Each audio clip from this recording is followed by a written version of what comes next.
Adam Bandt, welcome to the program. Thanks for having me. The Greens, along with the old Democrats, used to be considered the parties where you would look if you wanted to launch a protest vote against the major parties. Why are now people looking for independent candidates outside any party? Because there are some pretty big issues that are facing the country and the planet, like the climate crisis and the cost of living crisis, and we don't have those being properly addressed through politics at the moment. And people are increasingly looking to parties like the Greens and third voices because we're speaking up about the issues that matter, and we're bringing them into Parliament, and we're getting change, and we're shifting the debate. And I think you're going to see more third voices in the Parliament at this election. How much are Climate 200 candidates eating into donations that would otherwise help your campaign? They're not. We had record donations after we launched our campaign.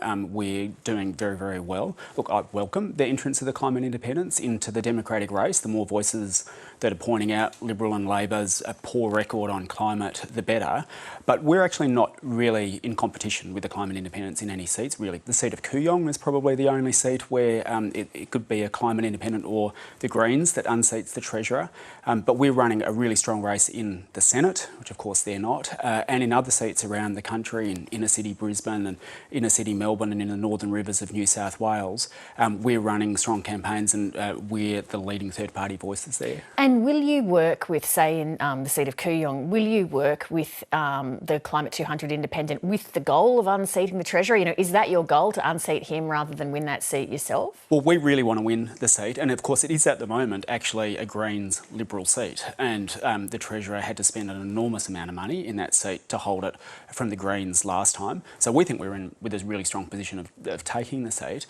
If we don't, and it had to go to someone else, then of course I'd prefer that it goes to an independent rather than the Treasurer of a government that's taking public money to use to fund coal and gas in the middle of a climate crisis.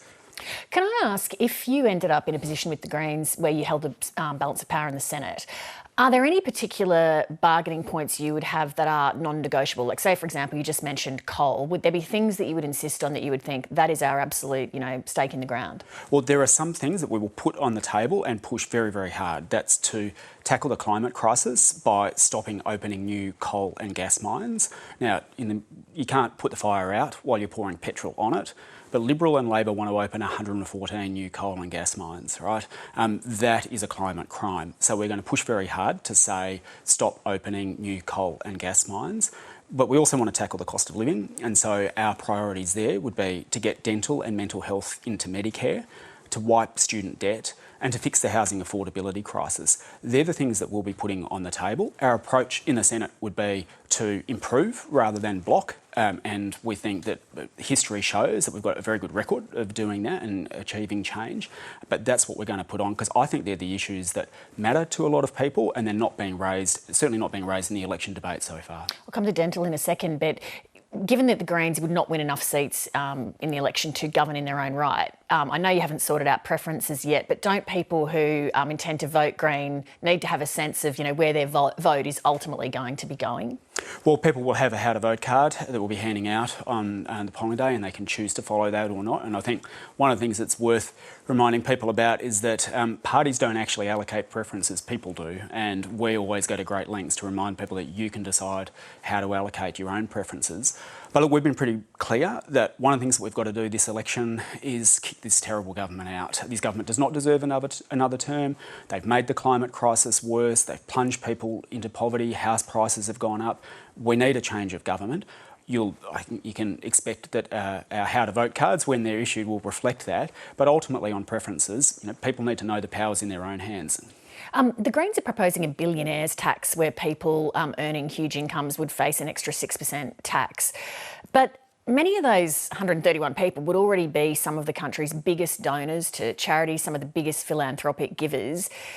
You tax them more and A, they have less to immediately give to the causes that they support, which has a big flow-on effect to major charitable organisations. And B, wouldn't their direct charitable spending be a more efficient and direct use of their resources than having it siphoned through government and then reallocated? Look, these billionaires during the pandemic made out like bandits. Billionaires in Australia during the pandemic, while everyone else was doing it tough, increased their wealth faster than billionaires in any other country in the world. And mining billionaires more than doubled their wealth. We're saying, they're doing all right. They'll still be billionaires after the billionaires tax is imposed. They'll still have that money. If they want to donate it, then they can do it.